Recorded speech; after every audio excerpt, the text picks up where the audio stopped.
ও দেশে দালালদের ভরে গেছে, বাংলাদেশের দালাল, ঘাটে ঘাটে দালাল। ঘাটে ঘাটে। ভাই আসলাম কম্বোডিয়া থেকে। কম্বোডিয়া থেকে? জি ভাই। আপনার লাগেজ কই? লাগেজ টাগেজ কিছু নাই, গেছিলাম যেভাবে যাওয়ার সময় মনে করে দালালে কম টাকার টিকিট কেটে দিয়েছিল। আচ্ছা, আচ্ছা। 7 কেজি নিয়ে গেছিলাম, আসার সময় এই 7 কেজি নিয়ে ব্যাক করলাম। এখন কম্বোডিয়া থেকে কয়দিন পরে আপনি ফিরলেন? কম্বোডিয়া আমি 8ই ফেব্রুয়ারিতে ঢুকছিলাম। আজকে 2026 ফেব্রুয়ারিতে ঢুকছেন? হ্যাঁ, 2026 ফেব্রুয়ারি। 2 মাস পরে আবার রিটার্ন ব্যাক করলেন। Back করলাম। মূলত কারণ কি? মূলত কারণ হচ্ছে ও দেশে বর্তমান সবকিছু বন্ধ।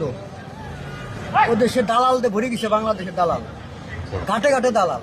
ঘাটে ঘাটে দালাল। বাঙালি যে কি পরিমাণ দালাল হয়েছে, মানে এই দালালের কাছে পাসপোর্ট আরেক দালাল নিয়ে যায়, আরেক দালালের কাছে পাসপোর্ট, এটা এভাবে জিম্মি করে ফেলায় মানুষকে।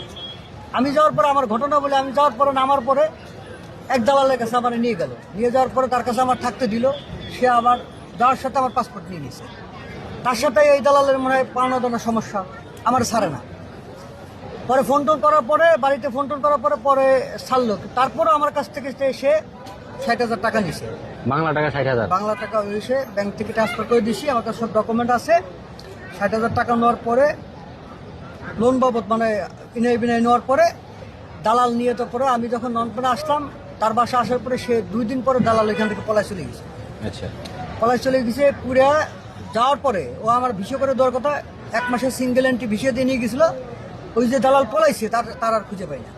মূলত আপনি কম্বোডিয়া থেকে খালি হাতে ফিরলেন? খালি হাতে কত টাকা দিয়ে গেছিলেন? গেছিলাম ভাই 6 লাখ আর 2 লাখ টাকা খরচ হয়েছে।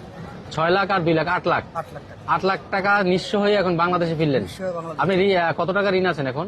ঋণ মনে করেন ধরেন 5 লাখ টাকা ঋণ আছে। এখনো 5 লাখ টাকা ঋণ আছেন। 5 লাখ। ঋণের বোঝা মাথা নিয়ে এখন বাংলাদেশে ফিরলেন। বাংলাদেশে। এখন দালালকে কি করবেন? দালালকে পাওয়ার এই কোনো ব্যবস্থা বাংলাদেশে আছে? দালাল তো এখান থেকে পলাইছে, সে দালালের ধরার জন্য বহুত টাকা খরচ করছে, দালালের খুঁজে পায় না ভাই। এখন দালাল যদি বাংলাদেশে আসে, তখন দালাল ধরতে পারবে। একসাথে